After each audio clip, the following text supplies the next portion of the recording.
3-2-1. Oke, ambil kesimpulan. Aku mau nanya. Apa? Itu sih mau nanya. Jadi itu man to man atau zona itu pola man to man yang orang jaga orang atau pakai yang zona? Apa keres-keresek suara lu? Man to man atau zone marking? Apa Win? Iya. Iya itu man to man atau zone marking. Siapanya? Dua-duanya juga bisa. Oh iya, dua-duanya. Tapi kelihatan nggak sih kalau mereka emang kombinasi, jadi ya man to man sama zone marking dua-duanya. Tapi betul. Nah ini di proses kemarin juga dibilang kan zona yang paling teknik paling efektif ya. Tadi sih gue lihat ada man to man ada. Man to man ada, zona ada kan? Iya, dua-duanya ada.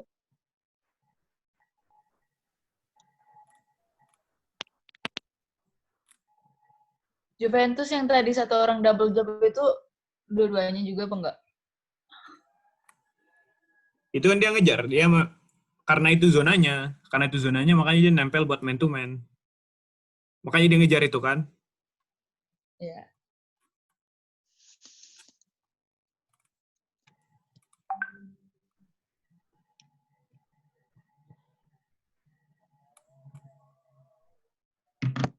Oke lah. Di Jepang kok nggak ada suaranya? Jepang. Itu ada di chat, dia bilang nggak suka. Kok nama aku KMP sosial?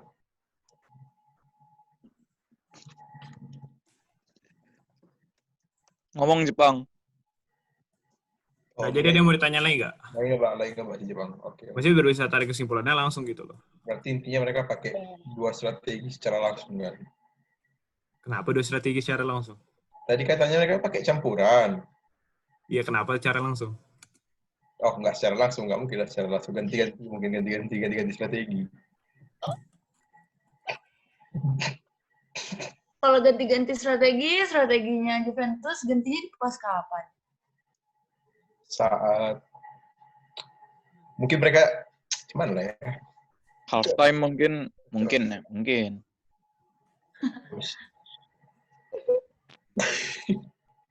Kok lucu sih? Kok ngumit sih Saus?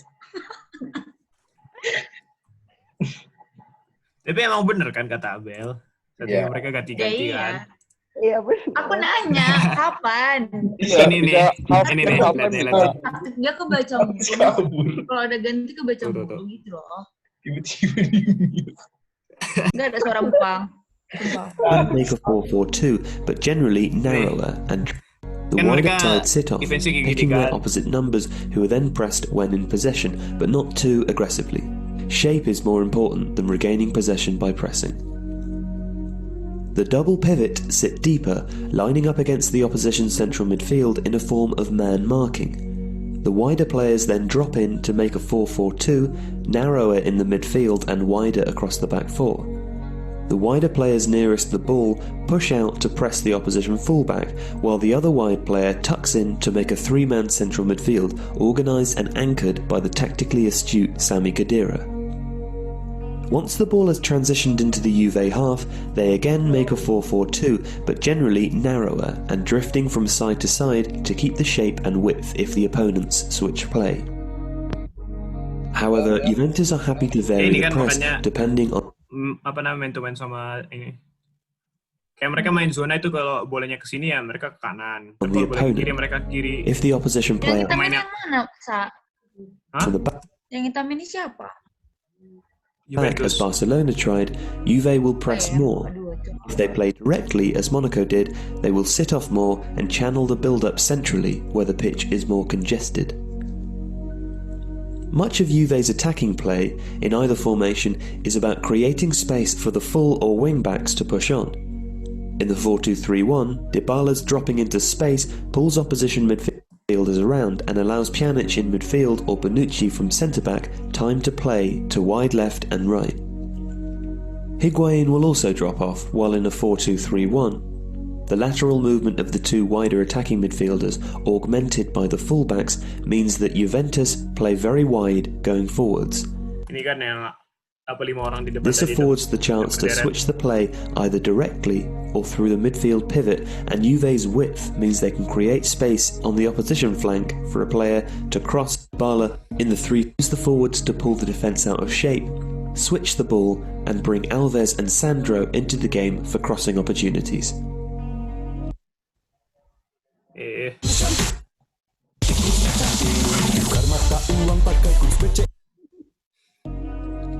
There is a conception that Zinedine Zidane's primary job as Real Madrid's manager is to control a dressing room full of world-class talent and egos, and that the tactics are essentially no more complex than give the ball to players like Gareth Bale, Karim Benzema, and Cristiano Ronaldo. Sit back. Jadi juga kan yang apa namanya faktor yang ngebuat Juve kalah ya karena jago Real Madrid ya.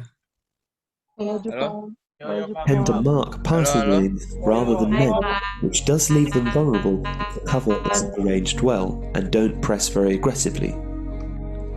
Casemiro is the key player, moving in front of the back four to shut down passing lanes, pressing and winning back the ball and dropping deeper if the fullbacks need to. Casemiro gelandang atau striker? Real also fall into a 4-4-2 or even a 4-1-4-1 in their own half, with right-sided forward, Bale if fit, or one of Isco or Modric in the 4-3-1-2, filling the right-sided berth. Apa? Posisi Casemiro. Gelandang dia, gelandang. Real want their opponents to try and play over them by compacting the vertical space and congesting the middle of the pitch, and encourage this by playing quite a high line. In attack, Real tried to stretch this by maksud taktik defense Madrid. No. Intinya ngepres aja kayak kayak istilah Mas tadi kan si Farahal. Yang kayak tadi yang Higuain atau siapa ya dikelilingin 4 orang itu kan. Terus ada Ramos di ini. Ini kan segitiga nih yang di kiri bawah ini ditunjukinnya. Kan tadi ada kan yang di video sebelum tunjukin 4 orang gitu.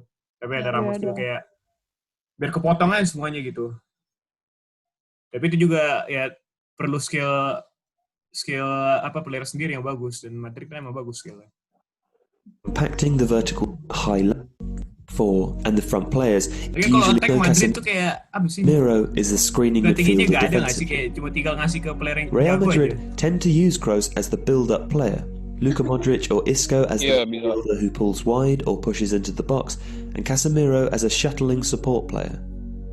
Carvajal and Marcelo push very high and very wide, while the forward line of Bale, Benzema and Ronaldo can interchange, dropping in or wider to create overloads. When playing a 4-3-1-2 with Isco in the hole, this movement is more vertical than horizontal, but the effect is the same. Real Madrid have 3 hugely talented attackers who can play anywhere across the front line, while the fullbacks create the initial chances. The intention is to have 2 players on the side where Madrid are in possession, 2 players in the box for the cross, and a spare player on the far side for the switch or to regain possession if the ball is overhit. The more attack-minded midfielder fills in to ensure the wide players have a passing option to recycle or switch play if required. Real also use Modric's ability to carry the ball using 1-2 passes or have one of the forward players drop off to link the midfield 3 to the forwards. This can also be done by Isco in the 4-3-1-2.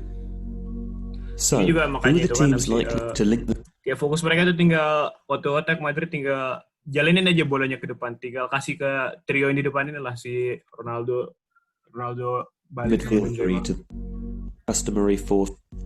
Juventus, and whether Isco plays will depend on whether Bale returns to fitness. Juventus have several choices.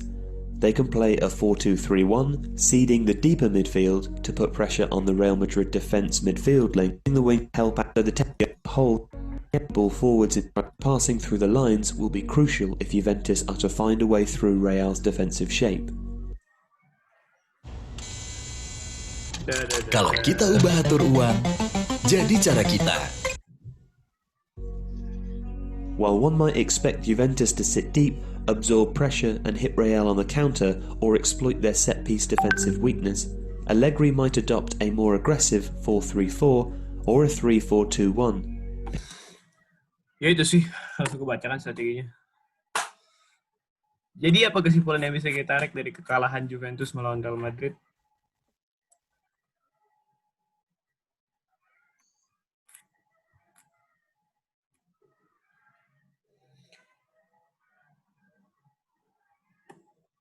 Halo? Pemain Intinya pemain strategi Madrid mereka bagus. mantap. Mantep Dan kan? kurang berlatih pemanasan. Kurang berlatih pernapasan. Iya, makanya capek. Napas di tengah jalan. Oh iya. Kata Martin terlalu semangat juga salah. Salah kata terlalu semangat. Di awal-awal gitu kan. Akhirnya jadi kosong ya. Terlalu Iya. bagus pemain Madrid. Iya itu sih kebagusan Madrid. Kaya mereka, kayak Terlalu raya. sulit, terlalu sulit lawannya, itulah ya kan. Udah lah, tetap tim terbaik Madrid waktu itu. Lihat kan ini passing akurasinya juga tinggi banget Madrid. Emang jago-jago playernya. Memang udah ditakdirkan juara itu. Sementara ini kan diminta tuh akurasinya harus perlu banget. Nggak berusaha Juventus sama aja gitu hasilnya sebenarnya. Ya tadi kan itu usaha Juventusnya dipatahin si Ramos semua. Iya. Habis itu dari Ramos tinggal di passing lah ke depan. Terus, Di depan udah kayak 3 gini, setan. Bisa. Apa? Kalau menurutku kan awalnya Madrid kan yang nendang, yang gol kan 1-0. Baru habis itu kan Juventus lagi 1-1. Kayaknya udah 1-1 itu Juventus kayak merasa udah senang kali. Baru mereka jadi santai-santai. Gak mungkin sih harusnya. Karena udah senang kali gitu, Pak. Harusnya mereka tapi kok gitu ini dong. Kayak udah puas gitu loh. Madrid juga bagus. Iya, harusnya mereka berusaha comeback dong. Iya sih, benar juga. Kipernya Real Madrid berarti emang juga bagus banget kan gitu. Iya, bisa nahan tenang-tenangan dari si Juventus. Kayak banyak kali waktu aku nonton video yang dikasih sisa itu kan. Banyak kali ininya. Tapi defender mereka kan juga bagus. Jadi kayak sengaja dikasih ke sudut yang kiper bisa nangkapnya enak gitu loh. Kayak strategi mereka juga pas gitu. Sama aja kayak Juventus. Cuman Juventus ya bablas lah. Diacak-acakin sama... Lagian Juventus Madrid punya 3 taker mahal. Siapa yang bisa nahan? Apa Ronaldo terus? Siapa aja? Bale, Benzema. Bale.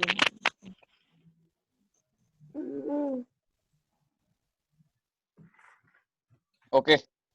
Menurut Abin gimana? Abim. Abel.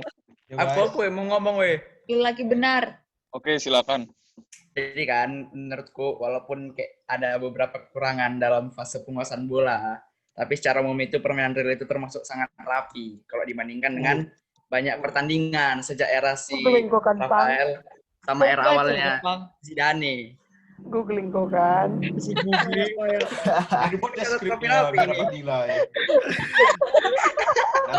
komentator bola dia. Baru kan Apa emang udah pasti menang lah Real Madrid. Lancar kan udah ngomong. Ini tuh ada tuh ini.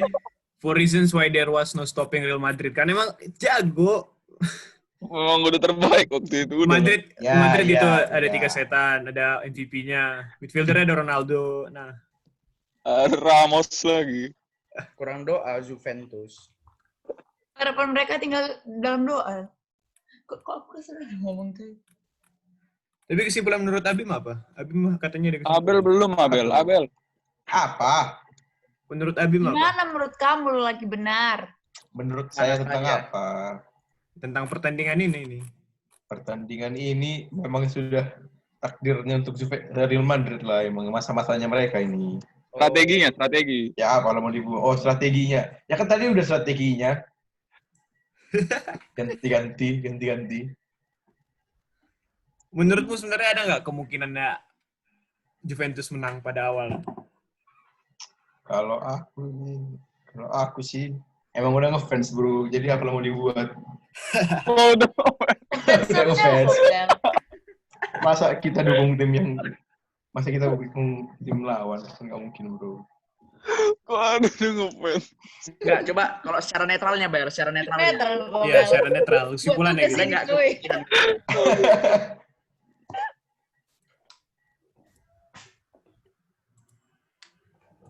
Apa, Bel? Secara netral. Apa? Kalau secara netral sih, ya emang Real Madrid lah. Kita bisa lihat dari line up pemain-pemainnya kan emang udah beda banget. Kan coba turunin itu ke apa namanya? Coba turunin ke itu tuh ke statistika match-nya. Emang udah kedorong kali itu. Bisa lihat dari angka-angkanya juga kan. Jelas. Tapi ininya player Juventus juga bagus, ada Dybala, ada si Higuain. Real Madrid nomor 1. Oke, sip. Ada lagi yang menentang. Paling jago, bro. Apa sih? Ada lagi yang menentang. Enggak ada. Terus di Jepang belum siap ngomong weh. Oh iya, Jepang Udah, mau Win. apa ya? Kau sok tahu lo, Win. Oh iya, Bang. Udah habis lo, Win. Ya, Santai, maaf, boy. Bang. Jadi apa hikmahnya dari final UCL ini? Hikmah. Kayaknya yang kayak dibilang si Martin tadi, coy. Iya, Bang. Jangan terlalu semangat. Terlalu semangat juga salah. Siapa yang terlalu semangat? Ya, terlalu semangat. Itu aja kesimpulannya, jangan terlalu semangat. Jadi kalau Dari tadi kita bahas kesimpulan loh, Sak. Dari yang Ayo, nyala.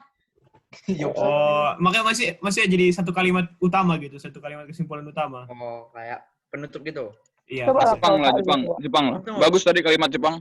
Iya kan? Iya. Ini lagi Iya. merangkai kata-kata dalam puisi ini, sabar ya.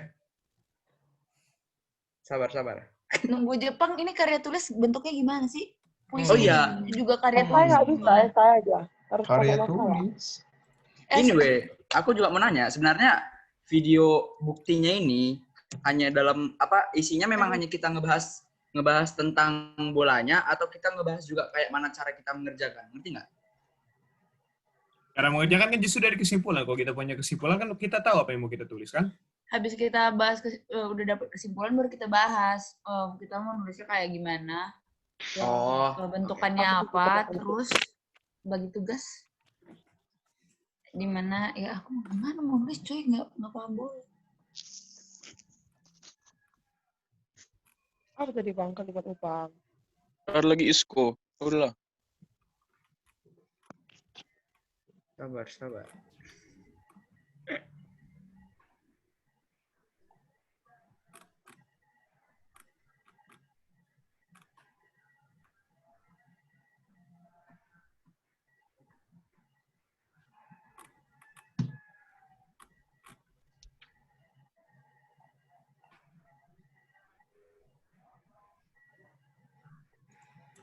Itu apa sih tanda panah hijau merah? Substitution. Reverse itu? Substitution. Oh. Kan ini 82 kan, 82 Asensio tuh. Ini 89 tuh, 89 si Kroos.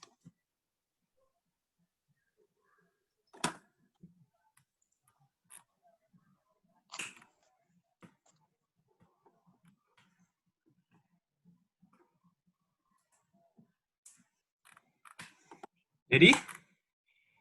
Jepang. Jadi kan, kalau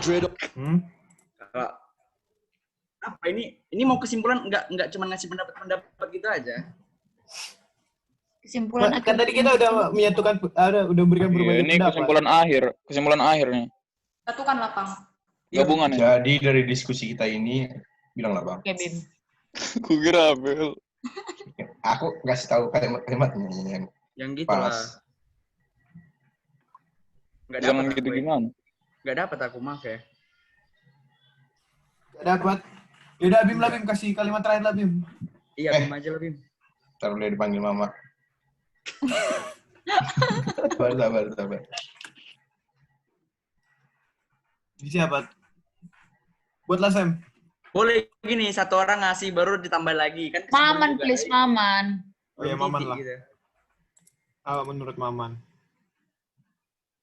Ayo, Mah. Menurut Mama apa?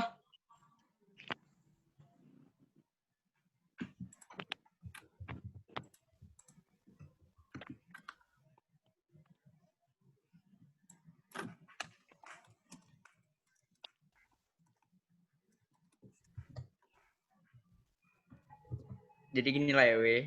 Oke. Woi, Iya. Ya. nih. Ini nggak jelas sekali. Kalau menurutku ya, jadi kan Juventus itu memang biasanya mengawali pertandingan dengan menjanjikan gitu kan. Nah, tapi mereka kayak kecolongan gitu. Nah, baru kan mereka sempat mampu mencetak gol balik membalas gol itu kan yang jadi 1-1 itu kan. Nah, pertandingan di babak pertamanya itu kayak pertarungannya yang mencerminkan final Liga Champion, yaitu intensitas tinggi, gol dan saling mengancam gitu. Nah, tapi di babak kedua ada kayak perubahan kecil gitu yang dilakukan. Karena si Zidane ini kembali menegaskan kalau yaitu selalu bisa merespon taktik dengan jitu. Baru kan di situ kan Real Madrid berhasil lagi mencatatkan 13 tembakan di babak kedua. Sementara si Juventus ini hanya 1 aja, dan itu pun off dari target kan. Nah, kejadian yang dilakukan si Zidane ini pada laga ini adalah dengan tidak terlalu banyak mengirimkan umpan silang melambung ke kotak penalti Juventus. Sadar akan tangguhnya lini pertahanan Juventus dalam duel udara ini, kayak umpan silang menyusur tanah menjadi pattern serangannya akhir si Real Madrid ini. Nah, 3 dari 4 gol Real Madrid berbuah dari umpan silang mendatar. Sementara 1 gol lain, gol si Casemiro itu terjadi setelah serangan sayap yang tidak diakhiri dengan umpan silang melambung. Itu penutup, cocoknya. Ya, sepertinya itu yang terbaik ya dari hasil diskusi kita pada hari ini. Iya. Udah mantap kali itu, Bang. Iya, Jadi Sangat detail ya. Sebenarnya kan, Allegri mencoba memecah kebuntuan itu kayak memasukkan Juan Cuadrado untuk kayak buat serangan sayap gitu, biar lebih intens gitu kan di sebelah kanan. Tapi perubahannya terlambat. Malah si Cuadrado ini kayak malah dapat 2 kartu kuning pula. Padahal yang setelah dia dikelabui itu sama si Ramos, dia kan dapat 2 kartu kuning. Jadi kayak setelah si Cuadrado ini diusir dari lapangan, itulah titik baliknya. Jadi prosesnya pun kayak jadi perdebatan gitu. Jadi wajar lah kenapa Real Madrid itu bisa juara, apalagi menjuarai Liga Champions itu. Sekian dari saya, terima kasih. Oke. Mantap, Bang. Kan mantap lah. Oke lah. Jadi Oke lah. Jadi itulah kesimpulan untuk tugas kita untuk PTS ini yang diambil pada hari Senin ini. Nulisnya. Oh iya, jadi gini aku mau nanya kan. Ini kalau misalnya di modul Bapak itu, di modul yang sepak bola 12 yang ada di Moodle, itu kan Bapak itu ngejelaskan ada pola penyerangan sepak bola dan formasi yang digunakan dalam penyerangan sepak bola. Nah, nanti kita di karya tulis itu cuma mau menjelaskan 2 itu aja atau kita jelaskan kayak serinci-rinci si Isa tadi itu? Ngerti nggak, maksudnya? Enggak, Pang. Gimana ya? Ini kan kalau di modul Bapak itu ada dibikin pola penyerangan sepak bola sama formasi yang digunakan dalam penyerangan sepak bola.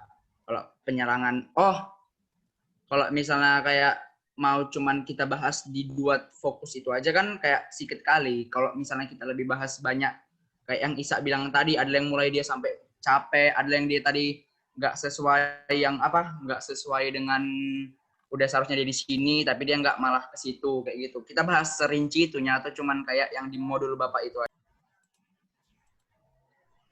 Kalau yang dibahas cuma kayak yang di modul Bapak itu nggak yang terlalu sedikit, kayak separagraf kayak dapat gitu. Nah, berarti kita kayak lebih ini ya, menceritakan dari 00 sampai 41 gitu ya. Ngerti nggak sih maksudnya? Kayaknya kalau menurutku ya kayaknya iya, tapi memang yang berhubungan sama itunya apa namanya? Formasi dan satu lagi gue. Pola penyerangan. Pola penyerangan formasi ya itu. Bahas dari 00 sampai 41 tapi yang berhubungan sama pola penyerangannya. Tadi yang dibilang Isa ngos-ngosan itu nggak yang juga nggak yang juga berhubungan sama pola penyerangan. Iya sih. Sama yang nggak terbackup itu juga karena kejauhan nggak yang juga pola penyerangan. Ya semua nyambung ke pola penyerangan sih. Oh iya benar. Semua yang bilang Isa masuk ke pola penyerangan. Berarti ini kayak kita mau kan kalau menurut kayak ada 2 gitu loh bentuk bentuk penyampaiannya. Ada kita menjelaskan dari 00 sampai 41, atau kita kayak jadi ada dua bagian gitu, dari point of view-nya si Juventus, ada dari point of view-nya si Real Madrid gitu. Iya, tadi aku mau nanya itu. Kalau misalnya point of view dari Real Madrid gimana? Kan dari kita nengok dari Juventus. Iya gitu.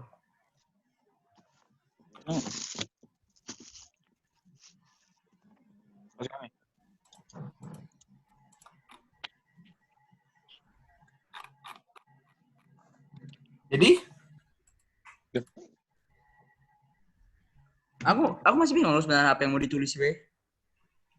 Kita memang seabstrak itu, kita jelaskan aja bagaimana ini jalan ceritanya si Juve Real Madrid sampai 4-1 ini kayak gitu. Nah, Bukan kan tadi Jepang udah beri kesimpulan, kita jadikan itu dasar untuk menulis kita nantinya gitu.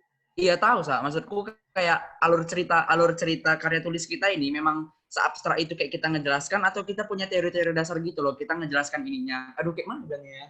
Ya kita kasih latar belakang kayak gimana si Juve, gimana si Real Madrid gitu kan, kita kasih lah itu kalian buat membuka gitu. Lain apa kayak siapa-siapa. Terus kita bahas strateginya kayak apa strategi mereka gitu. Terus baru kita bahas in-game-nya kayak gimana. Baru kita dapat lah outcome-nya, kesimpulannya dalam karya tulis kita. Sekian, terima kasih.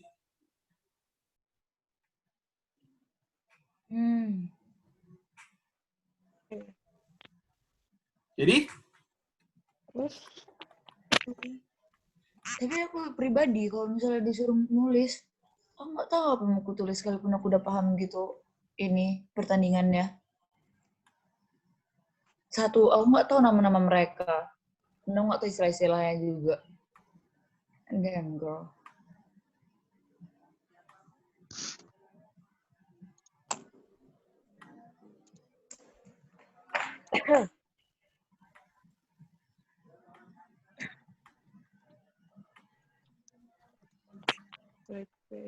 Budget Seki.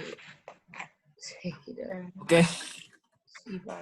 Mungkin itu akan kita bahas lebih lanjut di WA ya. Ada bagian mungkin kita beristirahat dulu pada hari Senin ini. Besok kan juga ada matematika peminatan. Kita tulis pasti juga jadi kan. Jadi ya. Yoman. Mungkin sekian pada hari ini. Terima kasih, sampai jumpa. Ya guys. KWU. Terakhir ya? Atau masih ada Zoom episode 2? Udah habis, Pak. Ya aku live ya.